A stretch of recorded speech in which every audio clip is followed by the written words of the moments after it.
ॐ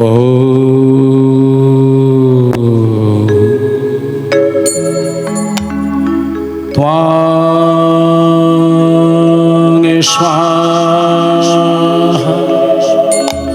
त्वां स्वधा त्वां हि वषट्कारे शरादिमीका सुधातमक्षरे नीते त्रिधा मात्रादिमिका स्थिता अर्धमात्रा स्थिता नित्या ज्ञानचर्या विशेषतः तमेव शातं सावित्री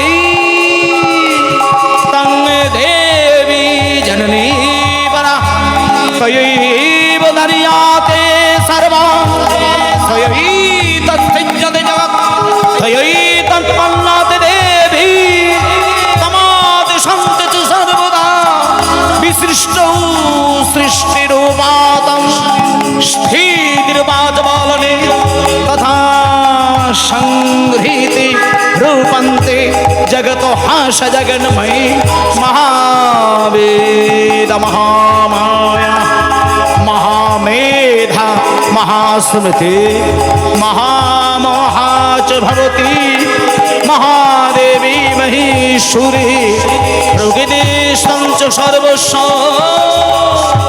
पूर्णत्रय विभागिनी कालिनत्रिर्महोरात्रि महोरात्रि सदारुणा लज्जा पुष्टि तथा सृष्टितं शान्ति खन्तिरेव च हरिगणे शूलिनी घोरा गोदिनी चक्रिणी तथा शङ्खिनी चापेणी बाणभुषुण्डी परिभायुधा शम्या सम्मतरा शेष शमीवत्ताति सुन्दरी परावरण परमा तमेव परमेश्वरी परावरण परमा तमेव परमेश्वरी परावरण परमा हरि बोल हरि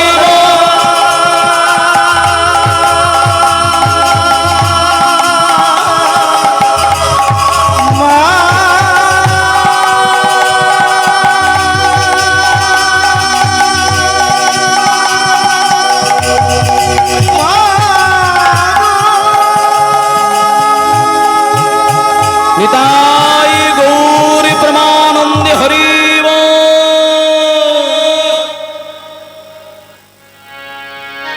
মা সবাই মিলে এইবার বলুন শ্রী গুরু নিতাই গৌর পরমানন্দে হরি বল।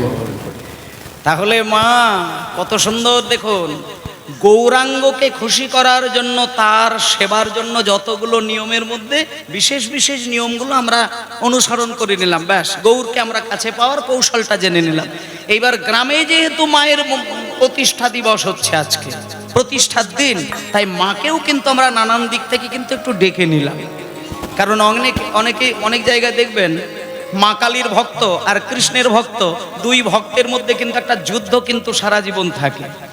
যে ঘরে মা কালীর ভক্ত থাকে সেই ঘরে কৃষ্ণ ভক্ত চট করে ঢোকে না, আর যে ঘরে কৃষ্ণ ভক্ত থাকে সেই ঘরে মা কালীর ভক্ত ঢোকে না। কেন ঢোকে না? সেখানে একটা যুক্তি রয়েছে। যারা কৃষ্ণ ভক্ত হয় তাদের গলায় দেখবেন তুলসী কাঠের মালা থাকে, আর যারা কালীর ভক্ত হয় তাদের গলায় কি তুলসী মালা থাকে কি? হ্যাঁ, কালীর ভক্ত শিবের ভক্তের গলায় দেখুন, আমার গলায় আছে এই রুদ্রাক্ষের মালা। যারা কৃষ্ণ ভক্ত তারা সাদা পোশাক পছন্দ করে, আর যারা কালীর ভক্ত তারা লাল টকটকে পোশাক পছন্দ করে। যারা কৃষ্ণ ভক্ত তারা চন্দন গায়ে মাখে, আর যারা কালীর ভক্ত তারা সিঁদুর গায়ে মাখে। যারা কৃষ্ণ ভক্ত তারা নিরামিষ খায়, আর যারা কালীর ভক্ত, এবার আপনারা বলুন, আমি বলবো না। কালীর ভক্ত সব কিছুই বালাই নেই, বলে দাঁড়াও মা কালী নিজেই তো খায়। ওই জন্য দেখবেন যেখানে মা কালীর পুজো হয় সেখানে মা কালীর পুজো হলেই দেখবেন মদ্য, মাংস, মৎস্য, মুদ্রা, মৈথুন, পঞ্চমকার দিয়ে মায়ের ডালা সাজায়। কিন্তু মা সনাতনী হয়ে কিছু কিছু জিনিস একটুখানি সংস্কার করার দরকার। মা কালীর কাছে বলি হয়, মা কালীর কাছে জীব দান হয়, মা কালীর কাছে মদ্য মাংস দিয়ে মাকে সাজানো হয়, কিন্তু আমরা জানি না মা কালী, মা দুর্গা, মা চণ্ডী, মা গৌরী, মা শ্যামা, মা মহামায়া, মা রাধারানী যেই বলেন না কেন, রাধারানীর কিন্তু আরেক নাম শ্যামা। আপনারা জানেন কৃষ্ণ কালী হয়েছিল, কিন্তু রাধাও কিন্তু একদিন কালী রূপ ধরেছিলেন, তাই রাধারও আরেক নাম শ্যামা। তাই এই সকলেই কিন্তু পরম বৈষ্ণবী। তাহলে বৈষ্ণবীর পুজো দিতে গেলে মদ্য মাংসের ডালা দিতে নেই, এটা জানতে হবে। তাই জন্য আমরা এইটুকু জানতে হবে যে না, বৈষ্ণব আর বৈষ্ণবী এই মা কালী আর শিব ঠাকুর, এদের কৃপা যদি লাভ হয় তবে আমরা কৃষ্ণের চরণ পাবো। তাই মায়ের কথা আমরা শুনে নিলাম, এইবার চলুন আমরা আসল জায়গা দিয়ে চলে যাই। এই সমস্ত কথাগুলো শুনতে হবে, মানে এটা ভাববেন না যে গৌরচন্দ্রিকাটা বড় হয়ে গেল, না, এই সমস্ত ওই মানে অমূলক কিছু মানে চিন্তা ভাবনাগুলো মাথা থেকে সরিয়ে দেবেন। গৌরচন্দ্রিকা এটা নয়, গৌরচন্দ্রিকাটা হচ্ছে গৌরাঙ্গের কৃপা পাওয়ার জন্য গৌরাঙ্গের অন্তরের আলোটা যার অন্তরে বিরাজ করে তাকে বলে গৌরচন্দ্রিকা। আর সেই গৌরচন্দ্রিকা যদি তুমি শুনতে না ক্ষমতা রাখতে পারো, তাহলে তুমি কোনোদিনই কৃষ্ণের লীলার কোনো আস্বাদনই করতে পারবে না। তাই জন্য আমরা একটুখানি প্রথম পর্বে এত কিছু তত্ত্ব দৃষ্টান্তের মধ্য দিয়ে এইবার চলুন আসল জায়গায় দুম করে আমরা মনটাকে বসাতে চেষ্টা করি। সেই জায়গাটা নদিয়া জেলার মাঝে কৃষ্ণনগর ধাম ধাম, নদিয়া জেলার মাঝে কৃষ্ণনগর ধাম, অতি মহিয়সী নারী চন্দ্র শশী নাম নাম, অতি মহিয়সী নারী চন্দ্রবতী অতি মহিয়সী নারী চন্দ্র শশী নাম, জমিদারের কন্যা রূপে জন্ম হইল, জমিদারের কন্যা রূপে জন্ম হইল, জমিদারের কন্যা রূপে জন্ম হইল, জমিদারের কন্যা রূপে জন্ম লভিল, আরে পিতা মাতার স্নেহ সাগরে বাড়িতে লাগিল, পিতা মাতার স্নেহ সাগরে বাড়িতে লাগিল, পিতা মাতার স্নেহ সাগরে বাড়িতে লাগিল। এইবার আস্তে একটু আসতে পারে ভক্তমণ্ডলী মায়েরা, আজকে আমরা এইখানে যে ভক্তের জীবন কথা শুনবো, বিশেষ করে আমি মায়েদেরকে একটু অনুরোধ করব, আপনারা খুব গুরুত্ব দিয়ে কথাগুলো শুনবেন। এখানে যে বাড়িতে কন্যা সন্তান আছে তারা এই জায়গাটা শুনতে শুনতে তার নিজের জীবনটাকে কিন্তু তৈরি করতে পারবেন। অনেকে দেখবেন না একটু মনে মনে চিন্তা করে যে না, শুধু মেয়ে সন্তান নিয়ে জীবনে ঠিক হয় না, কিছু ছেলেদেরও প্রয়োজন হয়। এখন ব্যাপারটা হচ্ছে ছেলে মেয়েটা বড় জিনিস নয়, তোমার গর্ভে যদি কন্যা সন্তান আসে তুমি তো তাকে ফেলে দিতে পারবে না। আর একটা কথা হচ্ছে একটা মানুষ কোনোদিন পুত্র আর কন্যার ভেদাভেদ জ্ঞান করে না। আমাদের মধ্যে একটা ওই সংকীর্ণ একটু চিন্তা রয়েছে যে ছেলে যদি সংসারে না হয় বুড়ো বয়সে হয়তো আমরা না খেতে পেয়ে মরব, এটা অনেকের একটা বাসনা থাকে। যে এক নম্বর হচ্ছে ছেলে না হলে বৃদ্ধ বয়সে খেতে পাবো না, আর দুই নম্বর হচ্ছে ছেলে যদি না হয় বংশ রক্ষা হবে না। কিন্তু মা কপালে যদি আপনার ভাতের থালাটা থাকে, আপনার গর্ভে ছেলে না হলেও আপনি না খেতে পেয়ে মরবেন না। আর যদি কপালে ভাতের থালা না লেখা থাকে, আপনি 100টা ছেলের জন্ম দিলেও আপনি ভাত খেতে পাবেন না।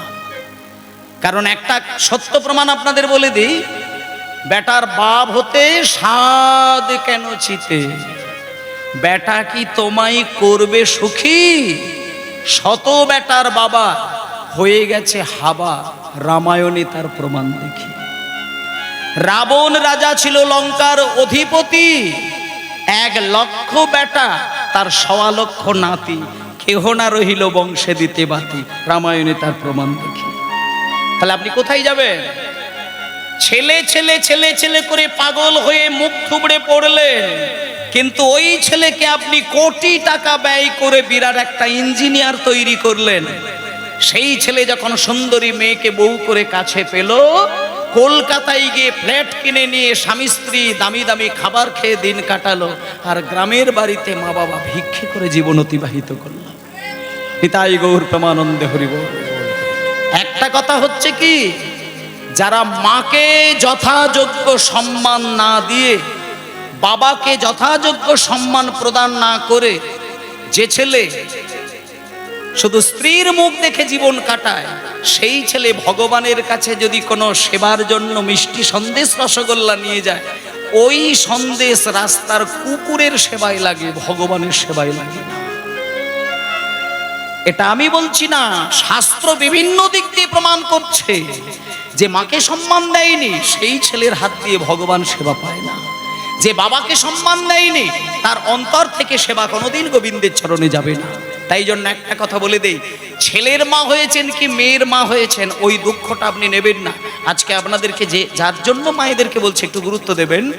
আজকে যে সংসারের কথাটা আমি বলছি, ওই সংসারটা আমাদের মতন গরিব দুঃখীদের সংসার নয়। উনি হচ্ছেন একজন জমিদার, কিন্তু তার একটা সন্তান, এবং কোনো ছেলে সন্তান নয়, কন্যা সন্তান। এবার সেই জমিদার ওই নিজের কন্যা সন্তানটিকে যেদিনকে পেলেন, সেই দিনকে বাবা এত আনন্দ পেয়েছে, মনে মনে চিন্তা করলেন, আমার যেহেতু একটা কন্যা সন্তান জন্ম হয়েছে, তাই আমার আর কিচ্ছু দরকার নেই। মায়েরা, সেই কন্যা সন্তানকে বুকে জড়িয়ে ধরে ওই রাজা, ওই জমিদার বাবা সারা জীবন কাটালেন। শুনে নিন এইবার আপনাদের যার বাড়িতে মেয়ে আছে তারা বিষয়টাকে আরো পরিষ্কার বুঝতে পারবেন। বাড়িতে যখন মেয়ের জন্ম হয়, মেয়েটা যখন 5 বছর বয়স থাকে, 6 বছর বয়স থাকে, 7 বছর থাকে, 8 বছর থাকে, 10 বছর পর্যন্ত, 12 বছর পর্যন্ত মা বাবা মোটামুটি মেয়েকে নিয়ে জীবন কাটায়, হাসতে হাসতে, অতটা চিন্তা করে না। কিন্তু ঠিক 14, 15, 16, 17, 18 বছর যখন হয়ে যায়, তখন মায়েদের চিন্তা না হলেও বাবা কিন্তু একটা কথা ভাবেন। বাবা মনে মনে মেয়ের দিকে দেখে আর মনে মনে তাকায় যে মেয়ের এবার বিবাহের জন্য চিন্তা করতে হবে। কারণ প্রত্যেকটা পুরুষ মানুষ জানে যে একটা নারী সে যতক্ষণে বিবাহ না করে তার গর্ভে সন্তান জন্ম না দেবে, সেই সন্তান যতদিন তার গলাটা জড়িয়ে ধরে মা বলে না ডাকবে, নারী জীবন কিন্তু সার্থক হবে না। তাই আজকে যে মেয়েটির কথা বলছি, তার বাবা কিন্তু বিরাট বড় জমিদার, আর সেই জমিদারের একমাত্র কন্যা। মেয়েটার নামটাও আপনারা একটু মনে রাখবেন। মেয়েটার নাম কি বললাম? চন্দ্রশশী। কে রেখেছে নাম? বাবা নিজে রেখেছে মেয়েটির। মেয়েটিকে এত সুন্দর পূর্ণিমার চাঁদের মতন দেখতে তার বদন, মেয়েটাকে আদর করে নাম রাখলেন চন্দ্রশশী। কিন্তু মা, বাড়ির মেয়েরা আর বাড়ির ছেলেরা তফাৎ কোথায় আছে জানেন? যার বাড়িতে ছেলে মেয়ে 2 সন্তান আছে, সেই মায়েদেরকে সত্য কথা বলে দিই, যে বাড়িতে ছেলেও আছে মেয়েও আছে, তারা পরীক্ষা করে দেখবেন, বাড়ির ছেলেটা বাবাকে যতটা ভালোবাসে, ছেলেরা দেখবেন মাকে বাবার থেকে একটু বেশি ভালোবাসে। আর বাড়ির কন্যাগুলোর দিকে তাকিয়ে দেখবেন, প্রত্যেকটা বাড়ির মেয়েরা মাকে যতটা ভালোবাসে তার থেকে অনেক বেশি বাবাকে ভালোবাসে। প্রত্যেক বাড়ির মেয়েদের বাবার প্রতি আলাদা করে একটু ভালোবাসার মাত্রা। তা আজকে যে জমিদারের একটি মেয়ে হয়েছে, নাম দিয়েছে চন্দ্রশশী, সেই মেয়েটা মায়ের কোলে যতটা সময় আদর খায় তার থেকে বাবার কোলে জড়িয়ে ধরে যেন একটু বেশি আদর দিতে দিতে খেতে খেতে বড় হয়। কিন্তু সেই মেয়েটা যখন একটু বড় হলো, বাবার মনটা একদিন কেঁদে উঠলেন যে না, কতদিন আমার কোলে মাথা রেখে মেয়েটা আদর খাবে, এইবার মেয়েটার আমি বিয়ের ব্যবস্থা করব। বাবার ইচ্ছে না থাকলেও বিয়ে দিতে হবে, এটা সমাজের নিয়ম, মানব জাতির নিয়ম, বিবাহ দিতেই হবে। মেয়েটা একটু বড় হয়েছে, মায়েরা খুব ধ্যান দিয়ে কথাগুলো শুনবে। সবে মাত্র একটু বড় হলো, একদিন বাবা চিন্তা করলেন যে আমি মেয়ের বিয়ে দিয়ে দেব। আর মেয়ে যেহেতু সোনার চামচ মুখে করে জন্ম নিল, তাই আমি আমার মেয়েকে যে ছেলের সঙ্গে বিয়ে দেব সেই ছেলেটা যেন আমার মতন জমিদার হয়। আমি মেয়েটাকে আদর ভালোবাসা দিয়ে বড় করেছি। ও দুঃখ কাকে বলে জানে না, ও অভাব কাকে বলে জানে না, ও দরিদ্রের সংসারের প্রভাব সম্পর্কে কোনো ধারণা নেই। তাই আমি আমার মেয়েকে অভাব বুঝতে দেব না, আমি আমার মেয়েকে একটা জমিদারের ছেলের সঙ্গে বিবাহ দেব। এটা প্রত্যেক মায়ের কিন্তু একটা গুপ্ত স্বপ্ন, হ্যাঁ, সুপ্ত ইচ্ছা থাকে যে আমি খেতে না পেলেও আমার মেয়েটাকে কিন্তু গরিব ঘরে বিয়ে দেব না। এটা প্রত্যেক মায়ের বাবার কিন্তু ইচ্ছে। তা আজকে বাবা চিন্তা করলো মেয়েটাকে জমিদারের সঙ্গে, মানে একটা সন্তানের সঙ্গে বিয়ে দেব। তাড়াহুড়ো করে তড়িঘড়ি করে নদিয়া জেলায় চলে গেলেন। নদিয়া জেলার কৃষ্ণনগর বলে একটি জায়গা, আপনারা জানেন সেই জায়গাটা। সেই কৃষ্ণনগরে এক জমিদারের একটাই ছেলে ছিল, সেই পুত্রের সঙ্গে ওই বাবা নিজে গিয়ে নিজের কন্যার বিবাহের দিন ধার্য করে ফেললেন। ইতিমধ্যেই বিয়ের দিনটা এসে গেল। যেদিনকে বিয়ের দিন আসলো সেই দিন সকাল থেকে জমিদার বাড়িতে শত শত লোকের গমনাগমন। কি বিয়ের দিনে দেখবেন আত্মীয় স্বজন, বন্ধু বান্ধব, পাড়া প্রতিবেশী সবাই কিন্তু আনন্দের সঙ্গে বিয়ে বাড়িকে আলো করে রাখেন। কিন্তু মা, বিয়ের দিন, বিয়ের রাত্রিটা সকলেই আনন্দ করে, বিয়ের পিড়িতে যখন শুভদৃষ্টি হয়ে যায় ছেলে মেয়ের, সকালটা যখন হয়ে যায়, তখন আপনারা খেয়াল করে দেখবেন সবার চোখের দিকে তাকিয়ে দেখবেন, ঠিক সকালবেলা যখন কন্যা বিদায় নেয়, তখন মা বাবা শুধু নয়, পাড়ার প্রত্যেকটা মানুষের চোখ থেকে দেখবেন অশ্রু বিগলিত হয়। আর আজকে এই মেয়েটা চন্দ্রশশী, সে তো মায়ের থেকে বেশি বাবাকে ভালোবাসে। সে স্বামীর হাত ধরে বিদায় নেবে, বাবাকে ছেড়ে দিয়ে এটা সহ্য করতে পারল না। যখন সকালবেলা স্বামীর হাত ধরে বাবার রাজপ্রাসাদ থেকে বেরিয়ে যাবে বলে দেখতে পেলেন, তখন শেষবারের মতো মাকে প্রণাম করতে গিয়ে মেয়েটা যতটা না কাঁদলো, বাবাকে প্রণাম করতে গিয়ে কাঁদতে কাঁদতে ওই মেয়েটি মূর্ছা চলে গেল। জমিদারের কন্যা রূপে জন্ম হইল, হরি বল হরি বল, কন্যা রূপী জন্ম লভিল। জমিদারের কন্যা রূপে জন্ম হইল, জমিদারের কন্যা রূপে জন্ম হইল। ওই পিতা মাতার স্নেহ সাগরে বাড়িতে লাগিল, পিতা মাতার স্নেহ সাগরে বাড়িতে লাগিল। পিতা মাতার স্নেহ সাগরে হরি হরি বল হরি হরি বল, পিতা মাতার স্নেহ সাগরে বাড়িতে লাগিল। কাঁদতে কাঁদতে কাঁদতে কাঁদতে বাচ্চা মেয়ে খুব বড় কিন্তু হয়নি। শোনে, তখনকার দিনে মেয়েদের ছোট্টবেলায় বিয়ে দিয়ে দিতেন। ওই বাচ্চা মেয়েটি ভাবতে পারলো না যে বাবার কোলে মাথা রেখে, বুকে মাথা রেখে বাবার আদর খেতে খেতে এতগুলো বছর বড় হলো, সেই বাবাকে প্রণাম করে আরেকটা ছেলের হাত ধরে বেরিয়ে যেতে হবে, মেয়েটা মেনে নিতে পারলো না। কাঁদতে কাঁদতে বাবাকে প্রণাম করতে গিয়ে জ্ঞান হারিয়ে ফেললেন। বাবা মেয়েটার মাথায় হাত দিয়ে জলের ছিটে দিয়ে জ্ঞান ফিরিয়ে দিয়ে মেয়েকে বুকের মাঝে জড়িয়ে ধরে বলছে, মারে কাঁদিস না, কাঁদিস না, কাঁদিস না মারে, তুই কাঁদিস না। শোন, একটা কথা বলি শোন, প্রত্যেকটি মেয়ের পরের ঘরে জন্ম নিতে হয়। এতদিন যে তুই আমাদের বাড়িতে মানুষ হলি, তুই এটা জেনে রাখ, তুই কিন্তু পরের বাড়িতে জন্ম নিয়েছিস। আমি তোর বাবা, এই তোর পাশে দাঁড়িয়ে রয়েছে মা, আমাদেরকে তুই ভুলে যা। এই এতদিন পরে তুই নিজের মানুষকে দেখতে পেলি, এবার এই নিজের মানুষকে আপন করে নিয়ে তুই আপন ঘরে গিয়ে তুই নিজের ঘরটাকে সুন্দর করে সাজা মা। তবে হ্যাঁ, একটা কথা বলি, যদি জীবনে কোনোদিন দুঃখ কষ্টের মধ্যে পড়িস, আমি তোর বাবা, আমি তোকে কথা দিয়ে দিলাম, একটুখানি খবর দিবি, আমি কটা দিন তোর কাছে গিয়ে থেকে আসবো, কোনো দুঃখ হবে না। আমি বাবা হয়ে তোকে আশীর্বাদ দিলাম, কোনোদিন তোর দুঃখ হবে না, আমি তোকে আশীর্বাদ দিয়ে দিলাম। মেয়েটা বেরিয়ে গেল। খুব ধ্যান দিয়ে কথাগুলো শুনবেন, আস্তে।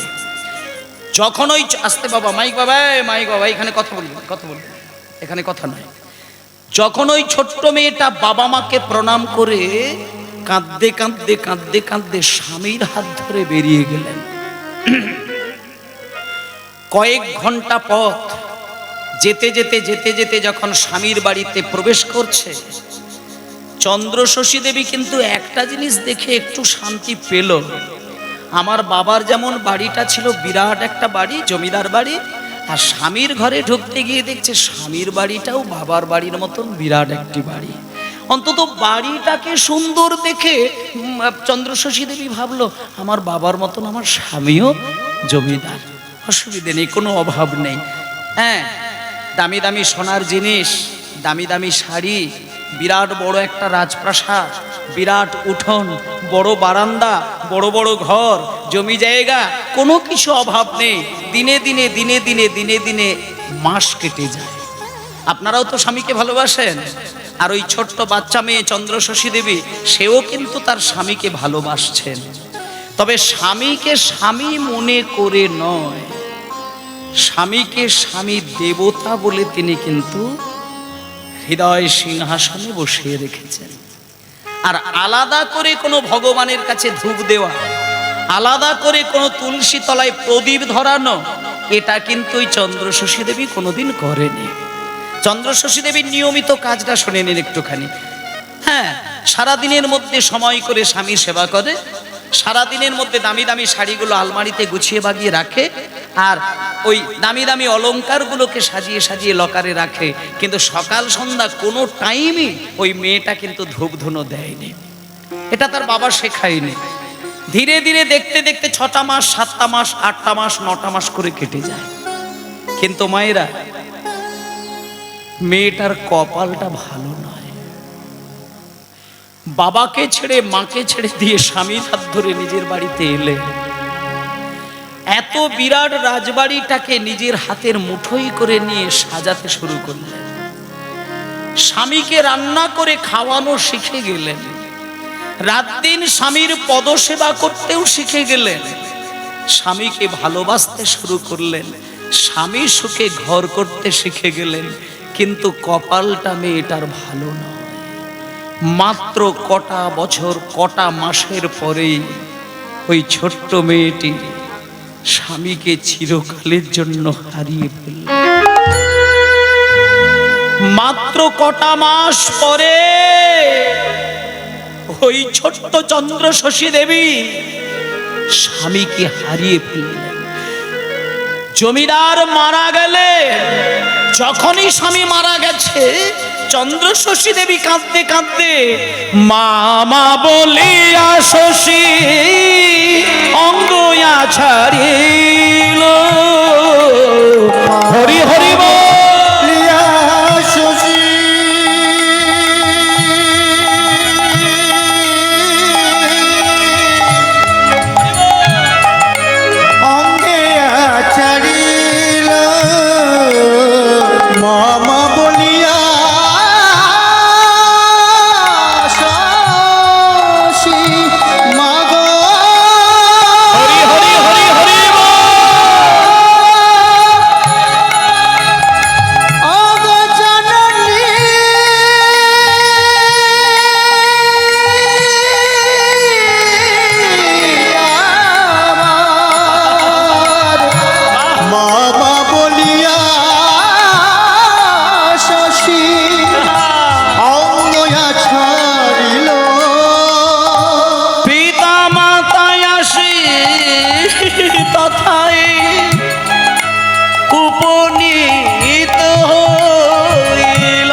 ওখানে যখন জামাই মারা গেছে, মা বাবার বুকের মধ্যে একটা ব্যথা অনুভব করলেন।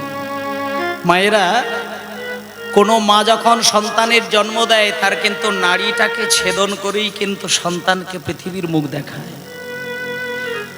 যে মা তার পেটের ছেলেটাকে জন্ম দিল, বড় করলো, স্তনদুগ্ধ খাইয়ে আদর দিয়ে, সেই ছেলে যদি আমেরিকাতেও থাকে, মা যদি এই মেদিনীপুর জেলাতেও থাকে, যেহেতু নারী ছেঁড়া ধন, 10 মাস 10 দিন যাকে এই পাত্রে রেখে বড় করলো, আমেরিকায় থেকে, বিদেশে থেকে সেই ছেলে যদি বুকের যন্ত্রণায় ছটফট করে, দেশের বাড়িতে মা কিন্তু ঘুমিয়ে ঘুমিয়েও সেই যন্ত্রণা অনুভব করে। এটা মা বাবার একটা বাৎসল্য রসের টান। মায়েরা, আজকে যখন ওই ছোট্ট মেয়েটির স্বামী মারা গেল, সঙ্গে সঙ্গে মা বাবার কেন জানি না মনটা কেঁদে উঠলো, হৃদয়টা দুলে উঠলো।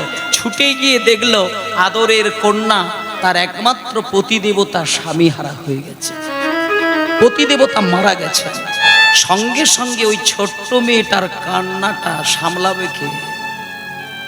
বাবা ছুটে গিয়ে মেয়েকে জড়িয়ে ধরে বলছে, মারে কাঁদিস না মা, আয় আয় পাশে আয়, তোকে একটা কথা বলি, কাঁদিস না, কাঁদতে হবে না, কাঁদতে হবে না, কাঁদিস না, আমি তোর বাবা, তোকে আমি কথা দিলাম। যেহেতু অল্প সময়ের মধ্যে তোর এত বড় একটা দুর্ঘটনা ঘটে গেল, আমি তোর কথা দিলাম, আবার আমি যেন কোনো প্রকারে আমি কোনো না কোনো জমিদারের ছেলের সঙ্গে তোর আমি একটা বিবাহের আবার ব্যবস্থা করব। তখন ওই ছোট্ট মেয়ে একেবারে বাচ্চা মেয়ে, সবেমাত্র কটা মাস কেটেছে, বাবা যখন বলেছে আমি তোর আবার বিবাহ দেব, ছোট্ট মেয়ে হলে কি হবে, ভালোবাসাটা তো ছোট না। যখন বাবার মুখ থেকে শুনতে পেল বিয়ে দেবে, সঙ্গে সঙ্গে ওই বাচ্চা মেয়েটি বললেন, বাবা আমি বিয়ে করব। না না না, ও বাবা,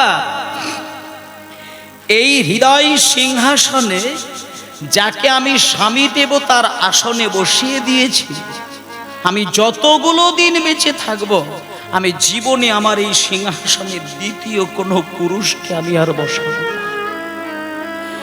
আমি যখন স্বামীর জন্য নাম ধরে কাঁদবো, আমার হৃদয় সিংহাসনে চোখ বন্ধ করলে আমি যেন আমার এই স্বামী দেবতাকেই দেখতে পাই।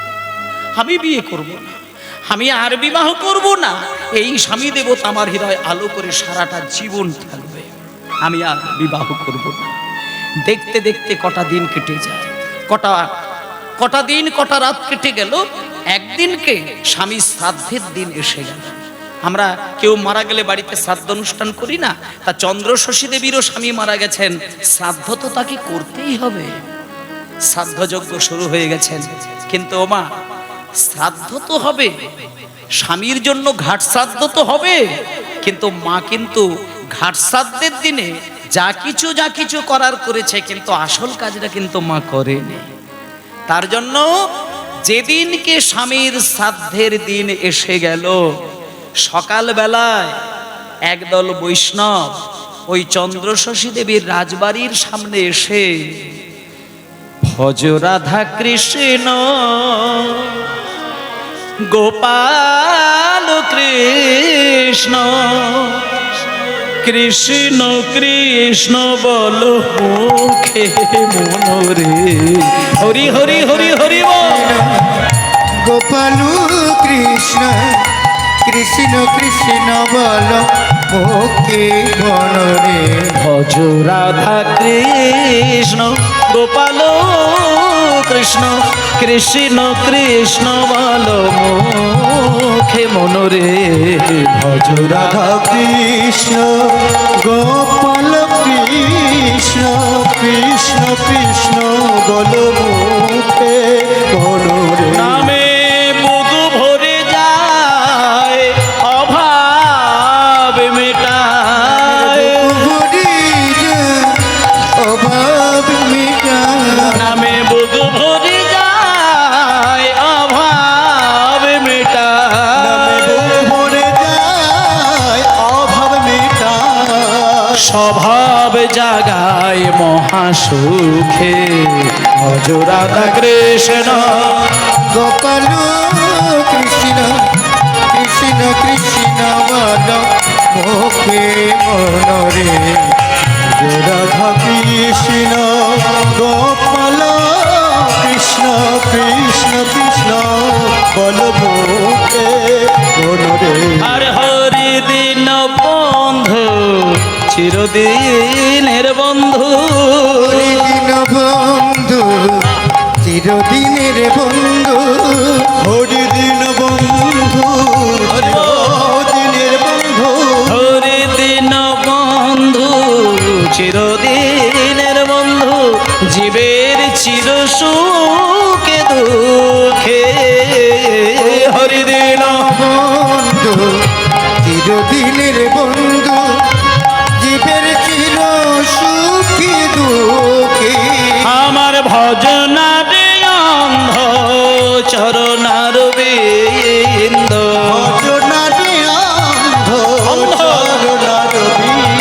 আর দুস্তর মায়ার বিপাকে ভজ রাধা কৃষ্ণ গোপাল কৃষ্ণ কৃষ্ণ কৃষ্ণ বল ওকে মনরে রাধা কৃষ্ণ গোপাল কৃষ্ণ কৃষ্ণ কৃষ্ণ বল ওকে মনরে রাধা কৃষ্ণ আর ভজ রাধা কৃষ্ণ ভজ রাধা কৃষ্ণ রাধা কৃষ্ণ।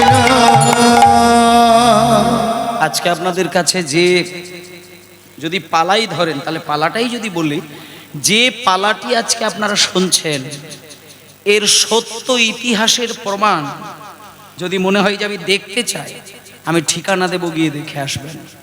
এই চন্দ্রশশী দেবী কে ছিলেন, কোথায় তার শেষ যাত্রা হলো, এখনো আপনাদের ঠিকানা দেব, গিয়ে সব প্রমাণ দেখে আসবেন। এবং আপনারা তো তীর্থে তীর্থে বেড়াতে যান, কয়েকটি তীর্থের কথা বলবো, কয়েকটি পুণ্য স্থান আপনারা অবশ্যই জীবনে কোনো না কোনো টাইমে একবার দেখে আসবেন, ধন্য হয়ে যাবে জীবন। চন্দ্রশশী দেবীর স্বামী মারা গেল, খুব ধ্যান দিয়ে আজকের পালাটা আপনারা শুনবেন। তা শ্রাদ্ধযজ্ঞ করেছে, আসল কাজটা করেন। এবার আসল কাজটা কি সেটাই বলার জন্য বৈষ্ণবগণ এসেছেন।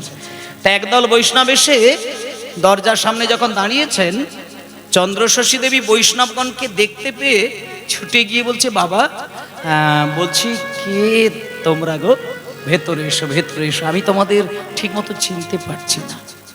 হোমা, আপনি আমাদেরকে চিনবেন না, আমরা এই কয়েকটা গ্রামের পরেই আমরা থাকি, আমরা হচ্ছি ওই বলতে পারেন একদল বৈষ্ণব সম্প্রদায়। তা আমরা নিজে যেচে সেদেই এসেছি তোমার কাছে। তা একটা কথা বলি মা, শুনেছি জমিদার মশাই মারা গেছেন আর জমিদারের শ্রাদ্ধ হচ্ছে। হ্যাঁ বাবা, হ্যাঁ, যে জমিদারের কথা বলছো না বাবা, ওই জমিদার হচ্ছে আমার স্বামী আর আমিই হচ্ছি ওনার স্ত্রী। আর উনি তো মানে আমাকে ছেড়ে দিয়ে জগৎ ছেড়ে চলে গেছেন, তাই এত সুন্দর শ্রাদ্ধ যজ্ঞে আর তোমরা যখন এসেছো বাবা, ঠিক আছে তোমরা একটুখানি আশীর্বাদ করো না বাবা, যেন আমার স্বামী দেবতা স্বর্গে গিয়ে শান্তি পায়। তখন ওই একদল বৈষ্ণব বললেন, মা ও মা, স্বামী দেবতার শান্তির জন্য শ্রাদ্ধের মাঝখানে 1000 ব্যক্তিকে যদি দামি দামি খাবার খাইয়ে পেট ভরিয়েও দাও মা, স্বামী কিন্তু স্বর্গে গিয়ে শান্তি পাবে না।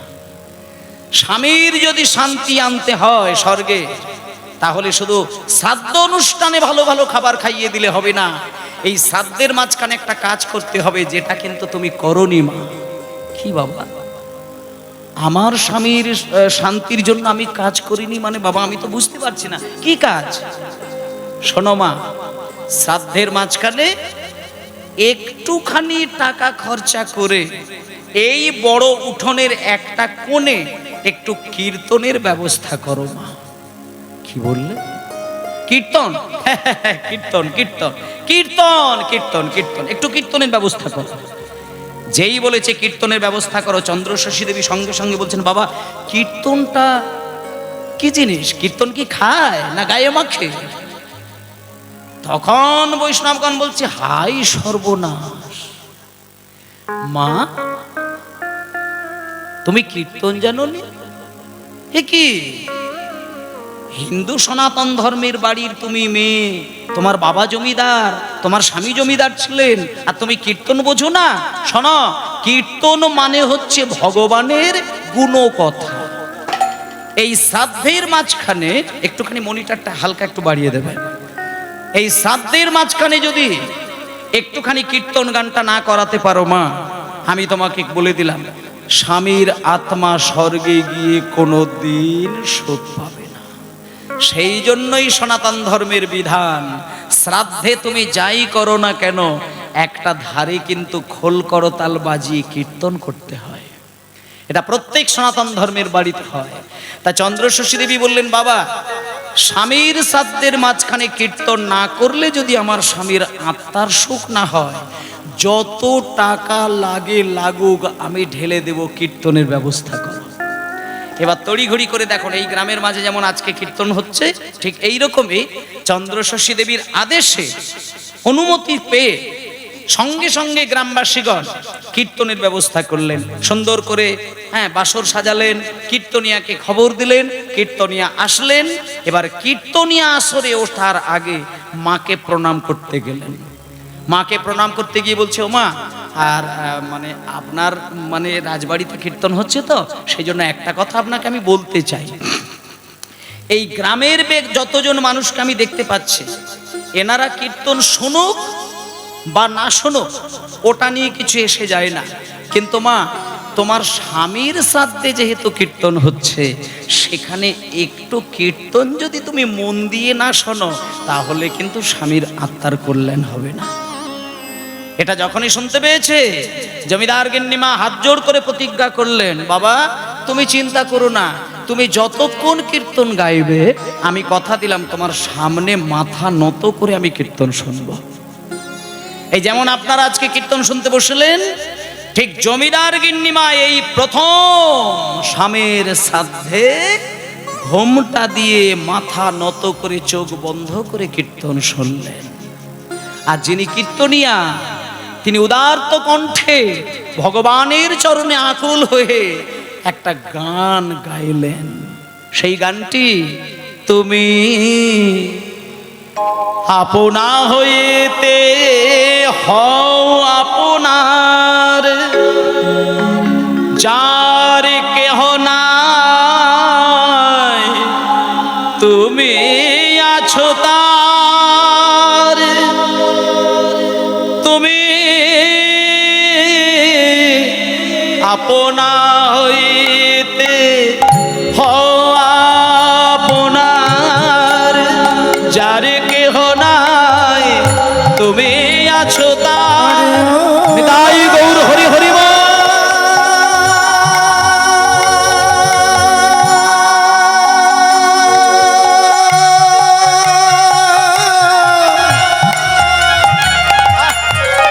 আপনার হইতে হও আপনার,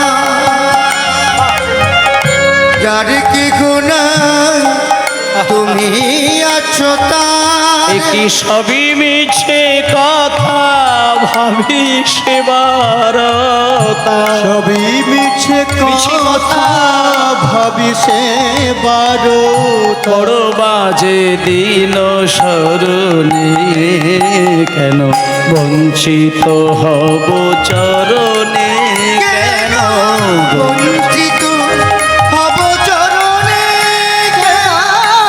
বঞ্চিত হব চরণে, আমি বঞ্চিত হব চরণে। আমি কত আশা করে বসে আছি পাবো, জীবনে না হয় মরণে, কেন বঞ্চিত হব চরণে, কেন বঞ্চিত হব চরণে, কেন বঞ্চিত হব।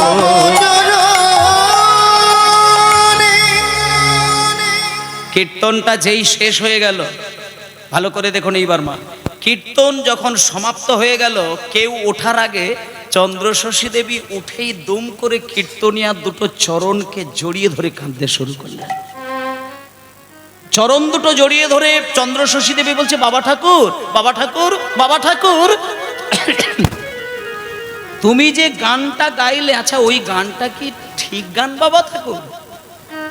কীর্তনিয়া বলছে, কোন গান মা? ওই যে তুমি বললি না যে যার কেহ নাই তুমি আছো তার। আচ্ছা বাবা ঠাকুর, এ জগতে যদি কারোর আপন বলে কেউ না থাকে, তখন কি তার কাছে ভগবান এসে ধরা দেয়?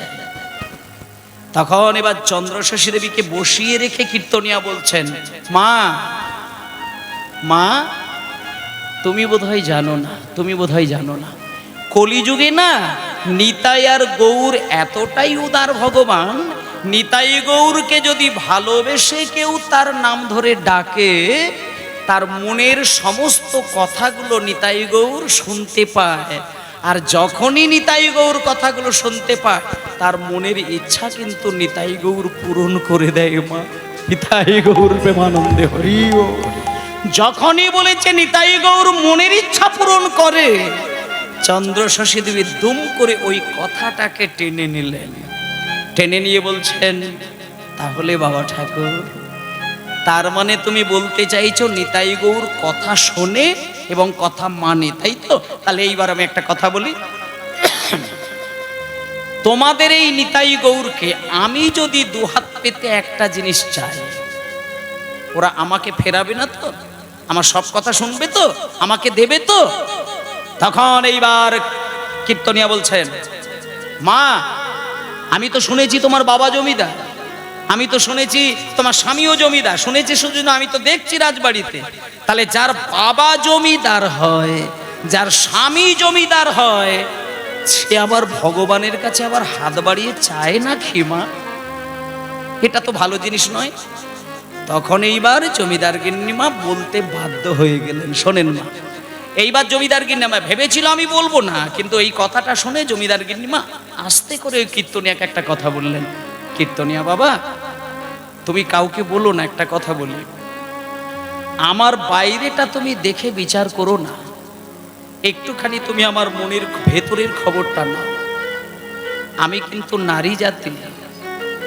আমার বাবা আমাকে একটা কথা দিয়েছিল যে, মারে, জীবনে যদি কোনোদিন ছেলের মা হতে না পারিস, কোনো সন্তানের যদি মা হতে না পারিস, তাহলে তোর নারী জীবনটা কিন্তু তুই ধন্য করতে পারবি না।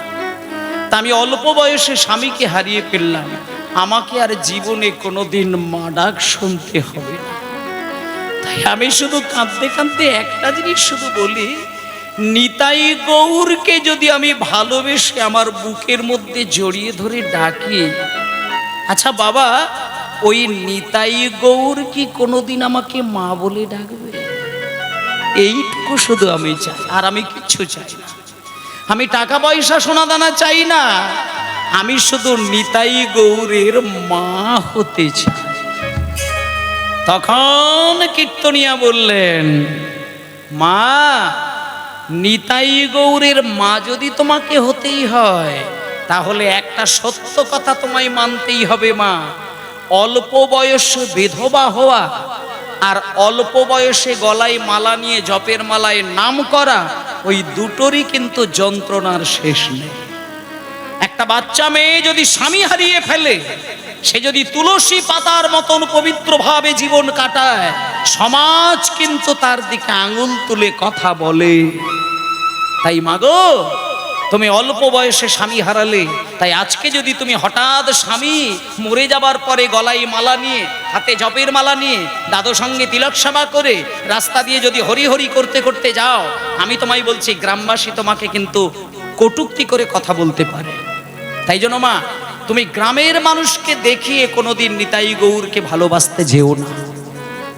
তোমাকে যদি নিতাই গৌরকে ভালোবাসতেই হয়, তাহলে একটা কথা তোমাকে জানিয়ে দিলাম, তোমার এই রাজবাড়ির ভেতরে কোনো একটা ঘরের মধ্যে দরজা জানালা বন্ধ করে দিয়ে তোমাকে কোনো নিতাই গৌরের মূর্তি রাখতে হবে না, তুমি শুধু চোখ বন্ধ করে তাদের নাম ধরে ধরে কেঁদে যাও। আর যেদিন দেখবে নাম ধরে ধরে কাঁদতে কাঁদতে কাঁদতে কাঁদতে তোমার ওই কান্নার স্বর নিতাই গৌর শুনতে পেয়েছে, সেদিন দেখবে নিতাই গৌর তোমাকে একদিন মা বলে ডাকবেই ডাকবে। চলে যাও মা, আর কিচ্ছু বলতে চাই না। এইবার বলি বাবা, যেদিনকে শ্রাদ্ধযজ্ঞ হলো তার কয়েকটা দিন পরে চন্দ্রশশী দেবী কিন্তু আর স্বামীর জন্য কিন্তু খুব একটা কান্নাকাটি করেনি। এইবার জমিদার গিন্নিমা ঠিক করে নিয়েছে যে আমি নিতাই গৌরের মা হওয়ার জন্য রাত দিন নিতাই গৌরের জন্য ব্যাকুল প্রাণে কাঁদতে থাকবো। এই বলে একটা ঘরের ভেতরে সকাল থেকে সন্ধ্যা পর্যন্ত খাওয়া দাওয়া বন্ধ করে দিয়ে, চোখ বন্ধ করে, দরজা জানালা বন্ধ করে দিয়ে চন্দ্রশশী দেবী শুধু কাঁদতে কাঁদতে নিতাই আমার প্রাণ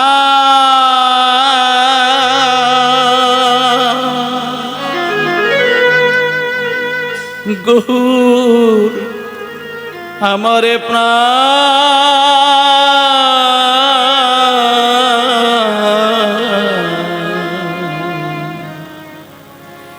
নিতাই আমার প্রাণ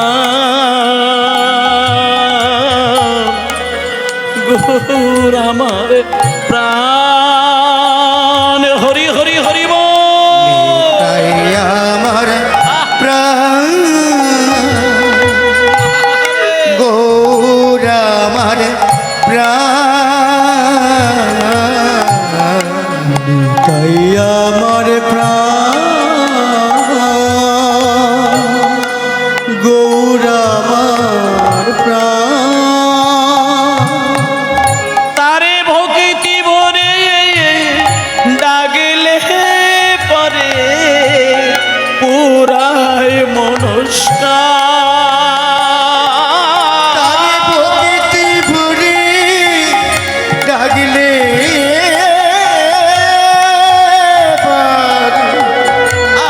পুরাবে মনস্কার। ভক্তি ভরে ডাকলে পারে পুরায় মনস্কার। তাই আমার প্রাণ গৌর আমার প্রাণ তাই আমার প্রাণ গৌর আমার প্রাণ। তাই আমার প্রাণ গৌর আমার প্রাণ। তাই আমার প্রাণ গৌর আমার প্রাণ। তবে বাবা একটা কথা বলি, মানে ভক্তি দিয়ে যদি চোখের জলে একটা পাথরকে বসিয়ে রেখে নিতাই আমার প্রাণ গৌর আমার বলতে বলতে আপনি ব্যাকুল প্রাণে কাঁদেন, সেই পাথরও কিন্তু আর পাথর থাকে না। সেখান থেকে মূর্তিমান হয়ে ভগবান তোমাকে কোল বাড়িয়ে দেয়। তার সত্য প্রমাণ আজকের পালার মধ্যে আপনারা শোনো। কোনো বিগ্রহ নয়, কোনো প্রতিচ্ছবি নয়, কোনো ক্যালেন্ডার নয়, কিচ্ছু নয়। জমিদার গিন্নিমা শুধু নিতাই আমার প্রাণ গৌর আমার প্রাণ এই বলতে বলতে পাগলের মতো কান্নাকাটি করছে সারাদিন। আর জমিদারের যিনি নায়েব মশাই ছিলেন, আস্তে আস্তে আস্তে মা একদম একদম বিচলিত নয়। জমিদার তো মারা গেছেন, স্বামী তো মারা গেছেন।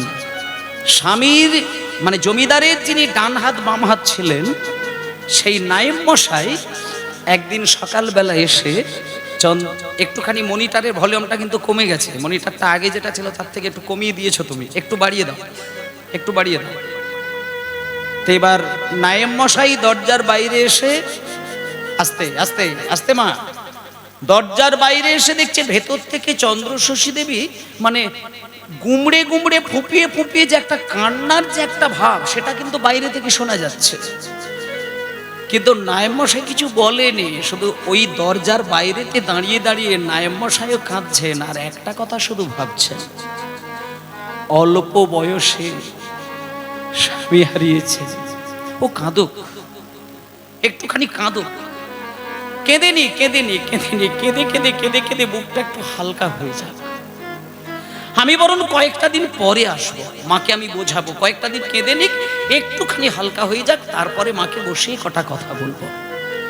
এই বলে 1 মাস পরে নায়েব মশাই আসলেন। 1 মাস পরে এসে দেখছে জমিদার গিন্নি মাসি একইভাবে কান্নাকাটি করছে। মানে নায়েব মশাই বুঝতে পারেনি যে জমিদার গিন্নিমা কিন্তু স্বামীর বিরহে কাঁদেনি, নিতাই গৌরের নাম ধরে কাঁদছে। এটা নায়েব মশাই বুঝতে পারেনি, শুধু কাঁদছে বুঝতে পারছে, কিন্তু কার নাম ধরে কাঁদছে বাইরে থেকে তো বোঝা যায় না। এবার দরজার বাইরে যখন ওই নায়েব মশাই বুঝতে পারছে যে মা জননী দিনের পর দিন মাসের পর মাস কাঁদছে, নায়েব মশাই ওইখানে দাঁড়িয়ে চিন্তা করুন, না এটা ভালো না,